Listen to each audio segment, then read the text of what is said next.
Hello बच्चों, you are most welcome. आप सभी का हार्दिक अभिनंदन हमारी ऑनलाइन क्लासेज में। आप सभी को कृष्ण जन्माष्टमी की हार्दिक शुभकामनाएं। विद्या देवी स्कूल परिवार की तरफ से आप सभी को बहुत सारी ढेर सारी शुभकामनाएं श्री कृष्ण जन्माष्टमी के इस पावन पर्व पर। अंग्रेजी ग्रामर के अंदर हमारा क्लॉज का टॉपिक चल रहा है, जिसमें तीसरे नंबर का जो क्लॉज है, जो मैंने बताया था आपको कि क्लॉज 3 प्रकार के होते हैं, और उसमें तीसरा नंबर है एडवर्ब क्लॉज, क्रिया विशेषण उपवाक्य, जिसमें मैंने पिछली क्लास में आपको बताया था कि एडवर्ब क्लॉज में फर्स्ट टाइप जो है वो था कंडीशनल सेंटेंसेज, कंडीशनल क्लॉज अर्थात शर्त वाले वाक्य, जिसको मैं पुनः दोहरा रहा हूँ आपके सामने कि कंडीशनल सेंटेंस, कंडीशनल क्लॉज के 2 पार्ट्स होते हैं, एक तो इफ़ क्लॉज और दूसरा मेन या प्रिंसिपल क्लॉज। जिसमें भी कंडीशनल क्लॉज जो थे मैंने उसको बताया था कि ये 3 प्रकार के होते हैं, अर्थात कंडीशनल सेंटेंस जो हैं वो 3 प्रकार के हैं। कंडीशनल क्लॉज में फर्स्ट था ओपन या प्रोबेबल कंडीशन, अर्थात खुली या ओपन शर्त वाले वाक्य। ठीक है बच्चों, जिसमें मैंने बताया था if plus present, simple present, और अगले वाक्य में सिंपल फ्यूचर टेंस आता है। और दूसरा मैंने बताया था इमेजिनरी और इम्प्रोबेबल कंडीशन, अर्थात काल्पनिक या असंभावित शर्त वाले वाक्य, जिसमें मैंने आपको बताया था पहले में इफ़ प्लस सिंपल पास्ट और दूसरे सेंटेंस में था वुड या शुड के साथ मेन वर्ब की फर्स्ट फॉर्म, और तीसरा जो नंबर था अपना कंडीशनल सेंटेंसेज का वो था अनफुलफिल्ड यानी अपूर्ण। क्या मतलब था? अनफुलफिल्ड अर्थात अपूर्ण या असंभव शर्त वाले वाक्य या इम्पॉसिबल कंडीशन कह सकते हैं। जिसमें मैंने आपको बताया था इफ़ प्लस पास्ट परफेक्ट यानी पास्ट पार्टिसिपल, और अगले सेंटेंस में था वुड हैव या शुड हैव के साथ मेन वर्ब की थर्ड फॉर्म। तो उसी क्रम को आज की क्लास में आगे बढ़ाते हुए मैं आपको बता रहा हूँ second type of conditional sentences, अर्थात दूसरे शर्त वाले वाक्य, दूसरा प्रकार है। तो इसमें देखिए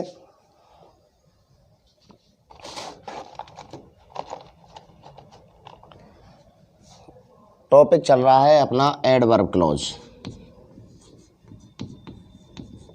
एडवर्ब क्लॉज क्रिया विशेषण उपवाक्य, क्रिया विशेषण उपवाक्य। और इसके अंतर्गत फर्स्ट था कंडीशनल सेंटेंस, फर्स्ट प्रकार जो था, फर्स्ट टाइप मैंने बता दिया था। सेकंड टाइप कंडीशनल सेंटेंस है, कंडीशनल क्लॉज कह सकते हैं। सेकंड टाइप जो दूसरे प्रकार के कंडीशनल क्लॉज हैं वो किस प्रकार से कैसे आते हैं, इसका मतलब है कंडीशनल क्लॉज सेकंड प्रकार जो है उसमें शुड, वर एंड हैड कौन कौन से हैं। इनके अंतर्गत शुड,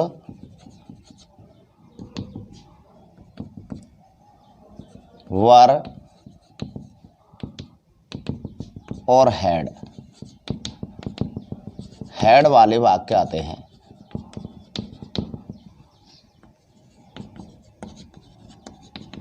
अर्थात इनसे भी क्या शर्त प्रकट होती है, यदि कोई वाक्य शुड से प्रारंभ हो, वर से प्रारंभ हो या हैड से प्रारंभ हो, और जिसमें वाक्य के अंत में कोई इंटरोगेटिव चिन्ह नहीं आया है, तो वह कंडीशनल क्लॉज की श्रेणी में आता है। तो इसके लिए क्या है, क्या होता है, क्या अर्थ होता है, किस प्रकार से इनका प्रयोग किया जाता है, तो इसके लिए हम लिखेंगे सबसे पहले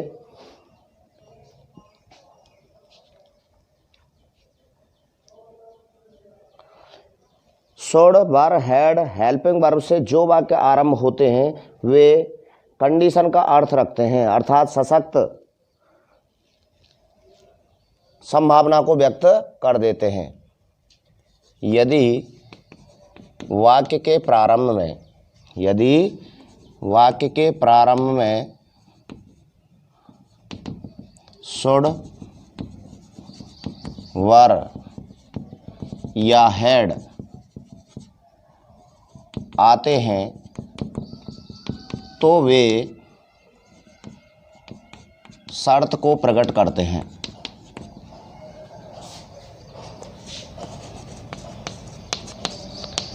शर्त को प्रकट करते हैं। इनका प्रयोग वाक्य में कंडीशन उत्पन्न करने के लिए किया जाता है।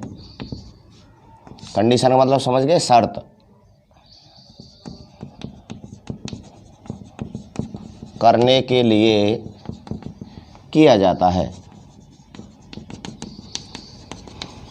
किया जाता है। अब इसका प्रयोग किस हिसाब से करना है, तो उसके लिए पहले जैसे शुड है, शुड के लिए हमें क्या करना है बच्चों, तो शुड के लिए हमें should plus subject plus verb की फर्स्ट फॉर्म, एडवर्बियल्स और विल प्लस फ्यूचर टेंस, इसका स्ट्रक्चर रहता है should plus subject plus MB की फर्स्ट फॉर्म और दूसरे सेंटेंस में विल, अर्थात सिंपल फ्यूचर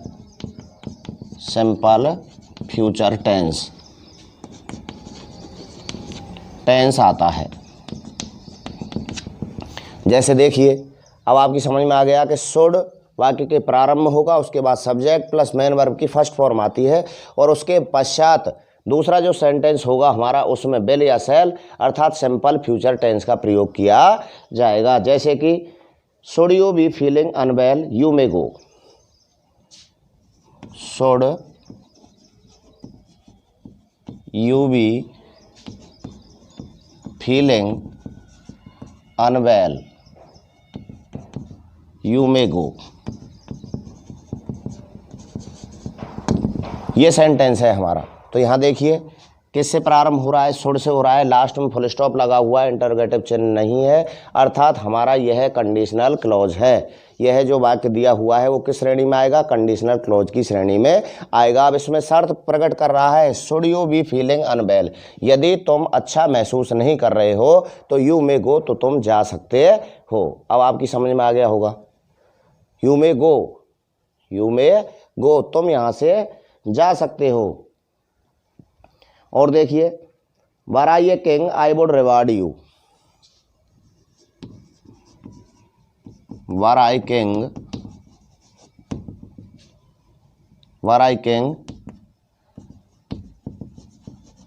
आई वुड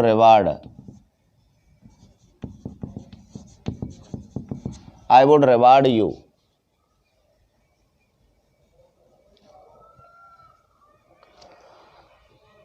अब यहाँ इस सेंटेंस में और इसमें आपको अंतर महसूस हो रहा होगा। मैंने बताया था कि शुड वाले वाक्य में क्या है कि यहाँ पर विल या सिंपल फ्यूचर टेंस का प्रयोग होता है और यहाँ पर क्या है, वर यानी पास्ट है, क्या है, पास्ट दिया हुआ है। यहाँ पर यह मॉडल के रूप में है जो कंडीशनल अर्थात शर्त उत्पन्न कर रहा है, लेकिन यहाँ पर वर आई किंग, यदि मैं एक राजा होता, आई वुड रिवार्ड यू, तो तुम्हें मैं पुरस्कार देता। तो यहाँ पर पास्ट टेंस है, तो इसलिए मैंने जो पहली कंडीशन अपनी चल रही थी उसमें क्या था कि भाई अगर सिंपल पास्ट आता है तो उधर क्या करते हैं, वुड या शुड के साथ मेन वर्ब की फर्स्ट फॉर्म लगाते हैं। तो फॉर्मूला नियम वही है जैसे पहले मैंने जो कंडीशनल सेंटेंस बताए हैं, लेकिन अंतर क्या है कि उसमें इफ़ क्लॉज अर्थात इफ़ से वाक्य को जोड़ा जाता था और इसमें सीधे ही जैसे वर है, यहाँ पर वर क्लॉज का कार्य कर रहा है, कंडीशनल क्लॉज की सेंटेंस की कंडीशनल क्लॉज की स्थिति यहाँ प्रकट हो रही है। वर आई किंग, यदि मैं राजा होता, आई वुड रिवार्ड यू, तो मैं तुम्हें पुरस्कार देता। अब आपकी समझ में आ गया होगा। अर्थात शुड वाले वाक्य में क्या है, should plus subject main verb की फर्स्ट फॉर्म आती है तो सिंपल फ्यूचर टेंस दूसरे में आएगा, ठीक है। उसके बाद यदि मान लीजिए जैसे वर आ गया, वर है, वर आप जानते हो सिंपल पास्ट की पहचान बता रहा है कि सिंपल पास्ट है। सिंपल पास्ट आता है तो उधर वुड शुड प्लस वर्ब की फर्स्ट फॉर्म का प्रयोग किया जाता है। इसी प्रकार से देखिए, जैसे had I been at fault I would have confessed it, अगर हम इसको अगर दूसरे तरीके से भी लिखना चाहें तो यहाँ इफ लगा करके भी लिख सकते हैं। If I were king I would reward you.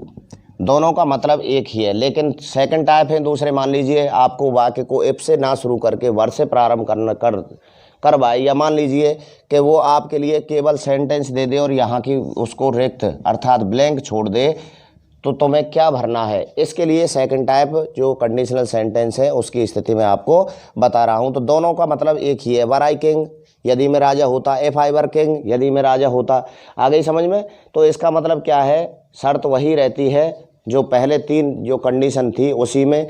यदि मान लीजिए पहले सेंटेंस में इफ़ के साथ क्या है, प्रेजेंट सिंपल प्रेजेंट है, तो उधर की साइड में विल या सेल के साथ मेन वर्ब की फर्स्ट फॉर्म अर्थात सिंपल फ्यूचर का प्रयोग किया जाना है।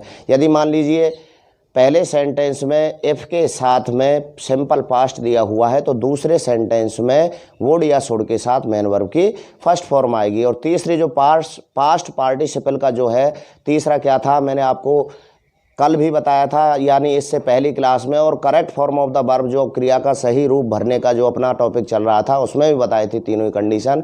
यदि मान लीजिए पास्ट पार्टिसिपल आता है, past participle had plus verb की थर्ड फॉर्म आती है, तो दूसरे वाक्य में वुड हैव या शुड हैव के साथ मेन वर्ब की थर्ड फॉर्म का प्रयोग करना है।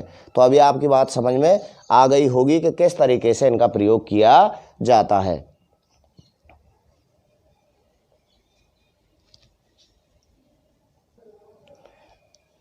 हेड वाला देखिए, जैसे कि had you work hard, had you work hard, तो दूसरे सेंटेंस में क्या आएगा, यहाँ पर हैड यानी पास्ट पार्टिसिपल आ गया। वाक्य किससे प्रारंभ हो रहा है, हैड से प्रारंभ हो रहा है।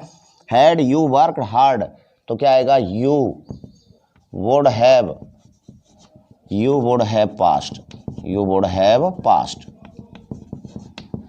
इसको भी दूसरे तरीके से इफ क्लॉज से जोड़ सकते हैं, बात दोनों की एक ही होती है। If you had worked hard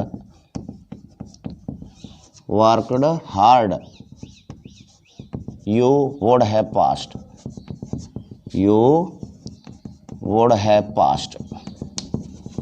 आ गया होगा आपकी समझ में। यानी कंडीशन तीनों में जो मैंने पहले फर्स्ट टाइप में आपको बताई थी वही कंडीशन रहती है, बजाय किसके कि आपको ये ना लगे कि भाई वाक्य हमारा वर्ब हेल्पिंग वर्ब मान करके और इस सेंटेंस को आप कहीं मिस्टेक से गलत ना कर दो।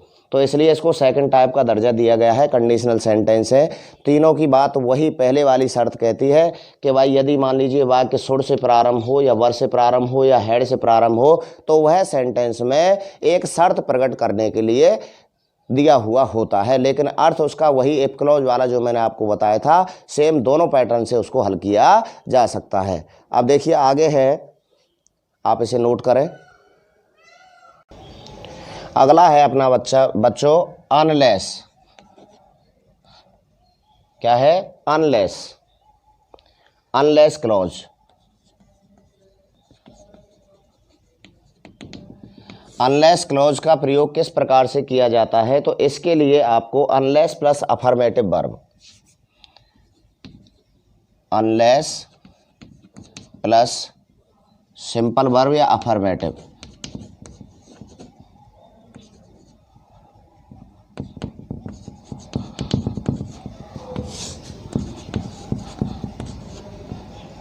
अगले सेंटेंस में क्या करना है, नेगेटिव भाव प्रदर्शित करना है। क्या करना है, नेगेटिव। इफ प्लस नेगेटिव का भाव प्रदर्शित करता है, अर्थात नेगेटिव।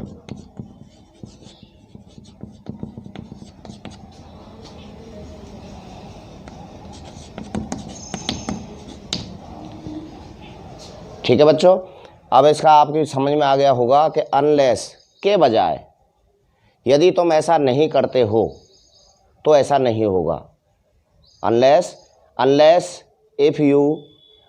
यू वर्क हार्ड, यदि तुम कठोर परिश्रम नहीं करते हो तो you will not get good marks, तो तुम अच्छे अंक प्राप्त नहीं कर सकते।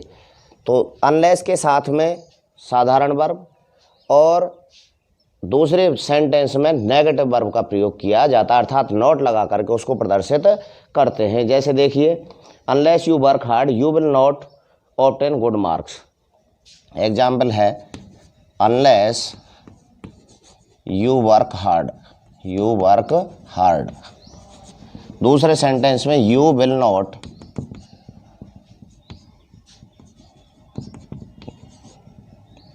Obtain good marks.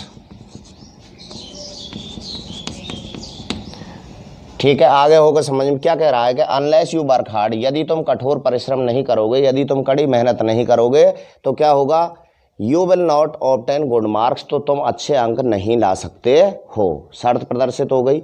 अच्छा, इसको हम इस प्रकार के वाक्यों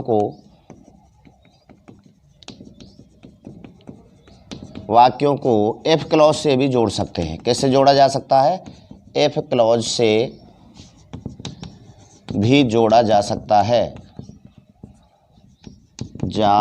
है। उसके लिए हमें क्या करना है, यानी ऐसा एग्जाम्पल आ जाए, आपके लिए एक सेंटेंस दे दिया, जैसे मान लीजिए ये दे दिया, unless you work hard you will not obtain good marks. ये देने के बाद और आपको कुछ प्रश्न में इस प्रकार से लिख दे कि rewrite the sentence using the if clause, कि इसी वाक्य को इफ क्लॉज का प्रयोग करते हुए पुनः लिखिए। तो आपको क्या करना पड़ेगा, अनलेस को तो हटा ही देंगे हम, क्योंकि हम अनलेस क्लॉज की जगह पे क्लॉज का प्रयोग कर रहे हैं, कि अनलेस क्लॉज की जगह पे हमें किसका करना है, इफ क्लॉज का प्रयोग करना है। तो इसको हम फिर किस हिसाब से लिखेंगे कि अफर्मेटिव है, अनलेस किसके लिए आया है, अनलेस के साथ में अफर्मेटिव है, लेकिन इफ के साथ में क्या आएगा, सिंपल प्रेजेंट, और उधर की साइड में सिंपल फ्यूचर, लेकिन कैसा भाव होना चाहिए, नेगेटिव।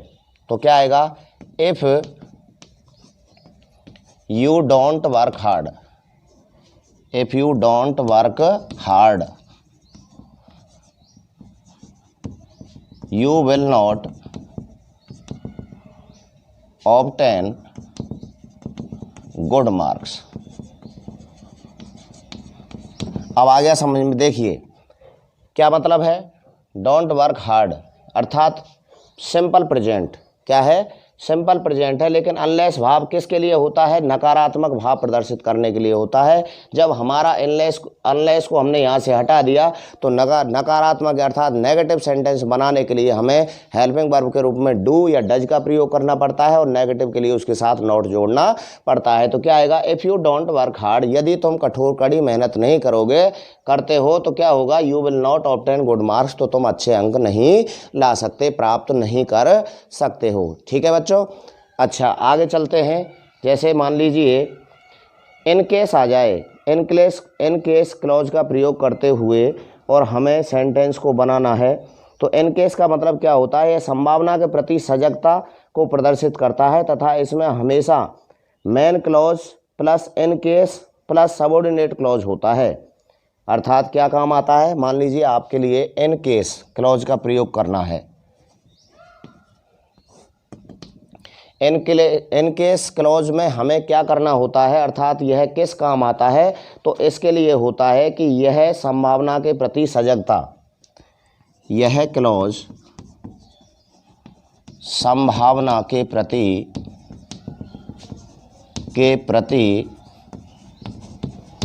सजगता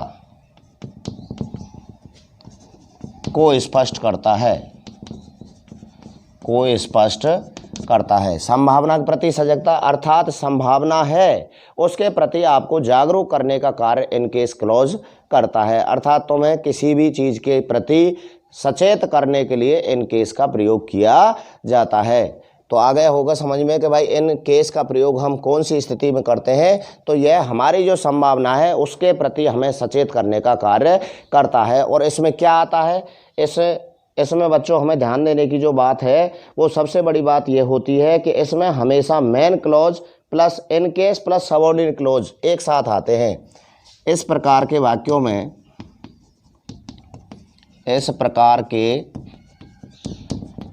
में main verb plus in case plus main clause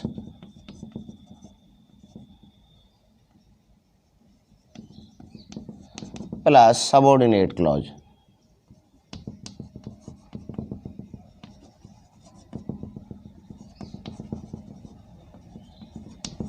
subordinate clause एक साथ दिए हुए होंगे। अर्थात सबसे पहले क्या आएगी, सबसे पहले मेन क्लॉज आएगा और उसके बाद क्या आएगा, इन केस। मेन वर्ब यानी मेन, जो अपना मेन वर्ब से तात्पर्य क्या है, मेन क्लॉज से ही है। दोबारा मैं इसको बताऊं, आपको स्पष्ट करूं। यानी अपने जो क्लॉज होते हैं वो दो मैंने आपको बताया था कि मेन क्लॉज और सबऑर्डिनेट क्लॉज। सबऑर्डिनेट क्लॉज जो होता है वह आश्रित उपवाक्य के नाम से जाना जाता है, जिसकी पहचान हम किस तरीके से करते हैं, जिसमें कोई कंजक्शन लगा हुआ होता है वह हमारा सबऑर्डिनेट क्लॉज कहलाता है। तो इसमें मेन क्लॉज जो पहले दिया हुआ है क्या है बच्चों, मेन क्लॉज है, प्लस उसके बाद in case plus subordinate clause. Subordinate clause इस स्ट्रक्चर से हमें उसे जमाना होता है। जैसे देखिए एग्जाम्पल के तौर पे हमारे लिए दिया हुआ है, take an umbrella in case it rains.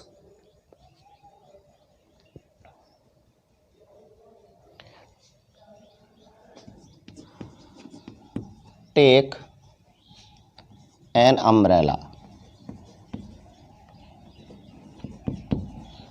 In case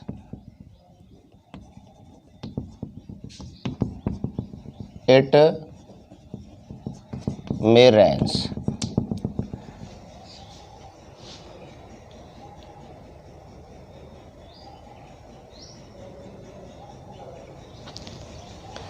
अब आपकी समझ में आ गया होगा, टेक एन अम्ब्रेला। मैंने आपको अभी यहाँ से जो डिलीट किया था अर्थात हटाया था, सबसे पहले मैंने बताया था कि मेन वर्ब सबसे पहले क्या होगी, मेन वर्ब होगी, और मेन वर्ब के बाद क्या दिया हुआ होगा, इन केस, ठीक है। और उसके बाद क्या है, क्या आएगा, सबऑर्डिनेट क्लॉज। सबऑर्डिनेट क्लॉज यानी आश्रित उपवाक्य। Take an umbrella in case it rains, यानी एक छाता लेकर के जाओ, ऐसा ना हो कि बरसात हो जाए। संभावना बन रही है, मैं आपको बता रहा था कि इन केस का प्रयोग हमारी संभावना के प्रति हमें सचेत करने के लिए किया जाता है। अर्थात हमें ऐसी संभावना प्रकट हो रही है कि वर्षा हो सकती है, तो इन केस का प्रयोग हमें सचेत कर रहा है कि यदि बरसात हो सकती है तो इसका मतलब क्या है कि हमें अपने साथ में छाता लेकर के जानी चाहिए। अब आपकी समझ में आ गया होगा कि इन केस का प्रयोग जो हमारा सेंटेंस है उसमें जो संभावना व्यक्त हो रही है उसको, उसके प्रति हमें सचेत करने के लिए किया जाता है। देखिए जैसे और एक एग्जाम्पल मैं आपको दूं, call me in case you need my help. Call me in case you need my help.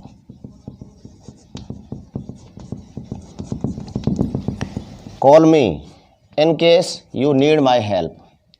मुझे कॉल मी यानी मुझे आप बुलाओ, इन केस ऐसा ना हो कि यू नीड माई हेल्प, तुम्हें मेरी क्या हो, सहायता की आवश्यकता पड़े। यानी तुम मुझे साथ में लेके चलो या साथ में बुलाओ, ऐसा ना हो कि तुम्हें मेरी सहायता की आवश्यकता पड़े। तो यहाँ पर इन केस का आप अर्थ समझ गए होंगे कि इन केस का प्रयोग किस प्रकार से किया जाता है और कहाँ पर हम, यानी वाक्य में यह हमारे लिए किस प्रकार का संकेत देता है। अब इससे आगे चलते हैं हम। अगला अपना जो है वो है प्रोवाइडेड दैट। अगला जो है ये आपने नोट कर लिया हो तो मैं इसको यहाँ से हटा देता हूँ। अगला है बच्चों प्रोवाइडेड।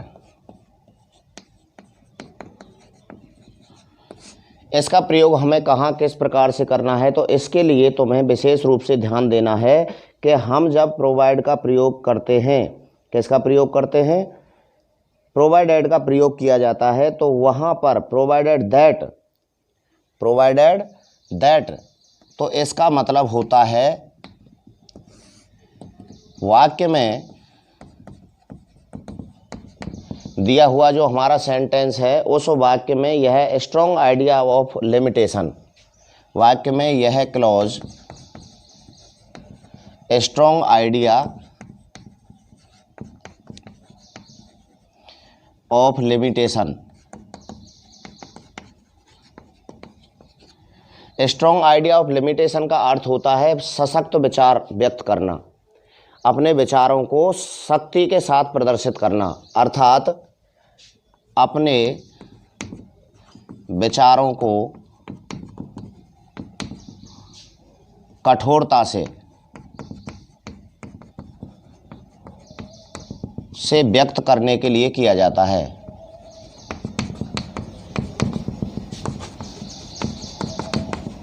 के लिए किया जाता है। अर्थात इस प्रकार के सेंटेंस में प्रोवाइडेड दैट का प्रयोग करने पर, प्रयोग किसका करते हैं अपन, प्रोवाइडेड का, लेकिन यहाँ जो दैट क्लॉज है ये दोनों एक साथ आते हैं। अर्थात जब हमें प्रयोग करना होता है अर्थ में लेंगे प्रोवाइडेड दैट, लेकिन जब अपन सेंटेंस को प्रोवाइड दैट से जोड़ते हैं तो वहाँ पर दैट को विलुप्त कर दिया जाता है और दोनों वाक्यों के बीच में प्रोवाइडेड को लिख दिया जाता है। अर्थात सशक्त, स्ट्रॉन्ग आइडियाज ऑफ लिमिटेशन का अर्थ है क्या हुआ कि अपने विचारों को कठोरता से व्यक्त करना। जैसे कि तुम यहाँ रह सकते हो बशर्ते कि तुम मुझे परेशान ना करो, समझ गए।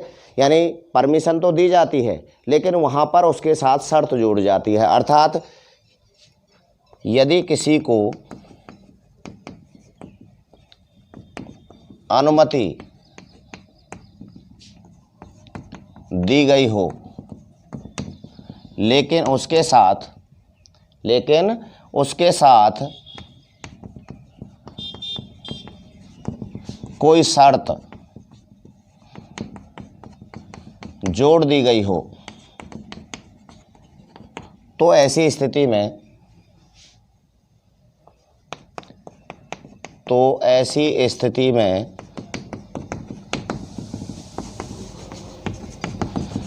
प्रोवाइडेड क्लॉज का प्रयोग किया जाता है।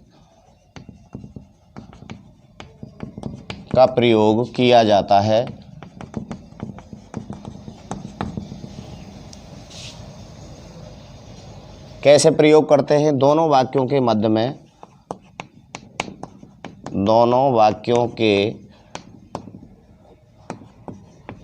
में प्रोवाइडेड को लिखकर दोनों वाक्यों को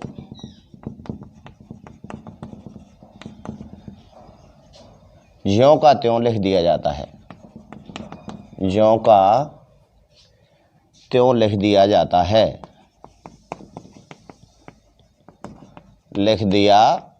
है। जैसे देखिए एग्जाम्पल से आपकी समझ में आएगा कि यू कैन स्टे हियर, पहला सेंटेंस है यू कैन स्टे हियर,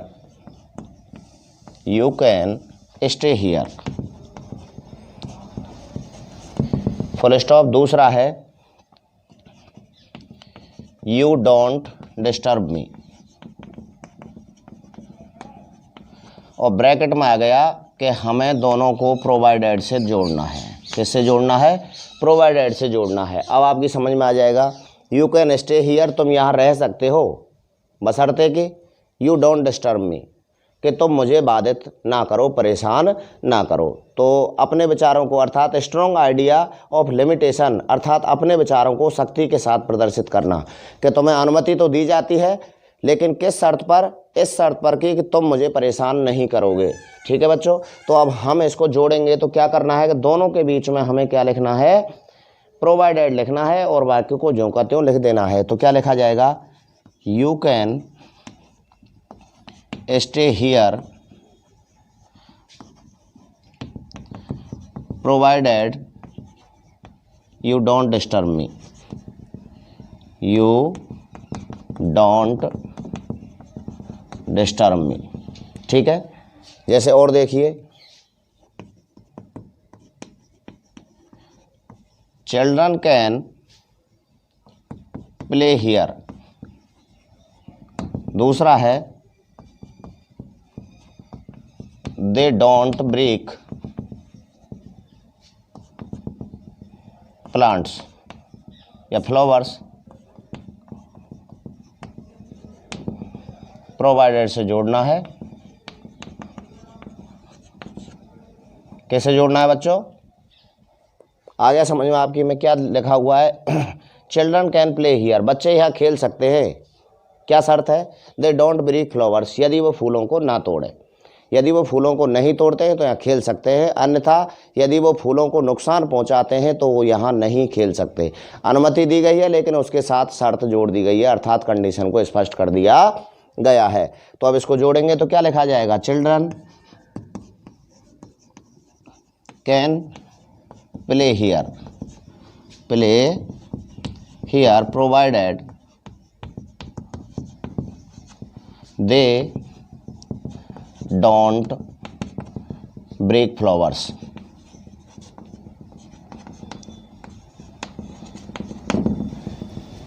तो ये हुआ हमारा प्रोवाइडेड दैट का प्रयोग कि प्रोवाइडेड का प्रयोग हमें किस हिसाब से करना है, यह क्लॉज हमारा क्या कार्य करता है। अब बात करते हैं हम इससे आगे। अगला है अपना वेदर और इवन इफ।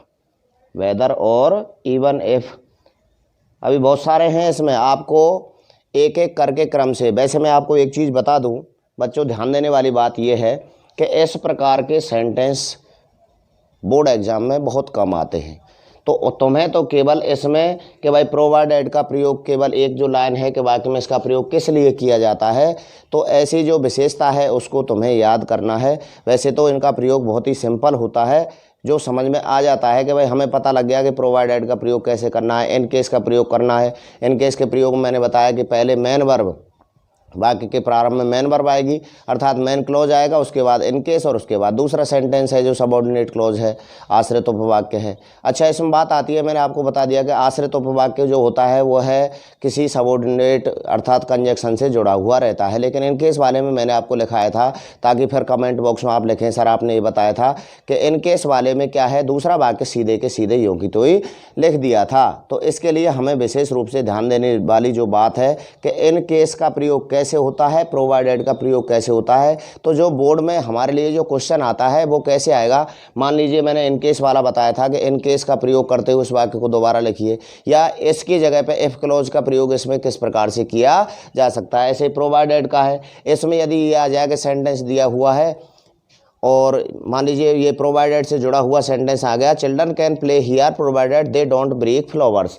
अब इसी सेंटेंस को यदि प्रश्न ये कहे हमसे rewrite this sentence using the if clause, कि हमें इस क्लॉज को पुनः इफ क्लॉज का प्रयोग करते हुए लिखना है, तो इफ क्लॉज के लिए हमें क्या करना है कि भाई क्लॉज के स्थान पर क्लॉज को हटा देना है। तो यहाँ से इसको क्लॉज को हटा देंगे और उसके बाद सबऑर्डिनेट क्लॉज क्या बनेगा, जो कोई कंजक्शन लगा हुआ होगा, कनेक्टिव लगा हुआ जो सेंटेंस होता है वो सबऑर्डिनेट क्लॉज होता है। ऐसे ही इन केस वाली शर्त में मैंने सेंटेंस लिखा था, यदि हम उसे बिना इन केस लगाए लिखेंगे तो क्या आएगा, उसमें इफ आएगा। क्या आएगा, इफ। तो ऐसे ये आएगा children can play here if they don't break flowers, यदि वो फूलों को नहीं तोड़ते हैं तो वो यहाँ खेल सकते हैं। तो मेरे हिसाब से अब आपकी समझ में आ गया होगा कि हमारा सबऑर्डिनेट क्लॉज इन केस वाले में कहाँ छुपा हुआ रह गया था। अर्थात यदि उसको हम सीधे वाक्य में लिखते, एक सेंटेंस को हम दो हिस्सों में बांट करके यानी मेन क्लॉज और सबऑर्डिनेट क्लॉज के रूप में जब लिखते तो उसको दोनों में अलग अलग क्या लिखा जाता। इन केस वाला जो एग्जाम्पल है उसमें बता रहा हूँ, जैसे ये है, इसमें बता दूँ आपको क्या है, चिल्ड्रन कैन प्ले हियर पहला हो गया, if they don't break flowers, यदि वो यहाँ पर फूलों को ना तोड़े तो यहाँ खेल सकते हैं। दो आ गए। अब हमें क्या करना है, इसको प्रोवाइडेड से दो जोड़ना है, तो क्लॉज के स्थान पे क्लॉज का प्रयोग करना है, तो इफ़ क्लॉज को हटा देंगे और उसकी जगह पे प्रोवाइडेड लगा देंगे। ऐसे ही इन केस वाले में मैंने इफ़ वाला आपको नहीं दिखाया था, यदि मान लीजिए हमें उसको पुनः इफ़ क्लॉज से जोड़ करके लिखना है तो हम इन केस के जगह पे क्या लिख देंगे, इफ़ क्लॉज लिख करके और उसको वाक्य को ज्यों का त्यों लिख देंगे। अब आपकी समझ में आ गया होगा कि भाई किस प्रकार से प्रोवाइडेड या इन केस का प्रयोग किया जाता है। तो अब इसमें आपको समझने वाली जो बात थी वो क्या थी, यही थी कि हमें प्रोवाइडेड जो अपना क्लॉज है उसका प्रयोग किस लिए करते हैं, और यदि ऐसा लिखा हुआ सेंटेंस आता है तो उसको इफ़ क्लॉज में दोबारा से पुनः किस प्रकार से लिखना है। ठीक है बच्चों, तो आज की क्लास में आज के लिए इतना ही आपको पर्याप्त है। अगली क्लास में फिर इससे आगे जो हमारे बचे हुए क्लॉजेज हैं उनके बारे में हम चर्चा करेंगे। तो अपने पढ़ाई पर विशेष फोकस रखते हुए सभी को एक बार फिर से बहुत बहुत धन्यवाद और कृष्ण जन्माष्टमी की हार्दिक शुभकामनाएं विद्यालय परिवार की ओर से, मेरी ओर से आपको और आपके सभी शुभचिंतक या घर वालों को ढेर सारी शुभकामनाओं के साथ धन्यवाद।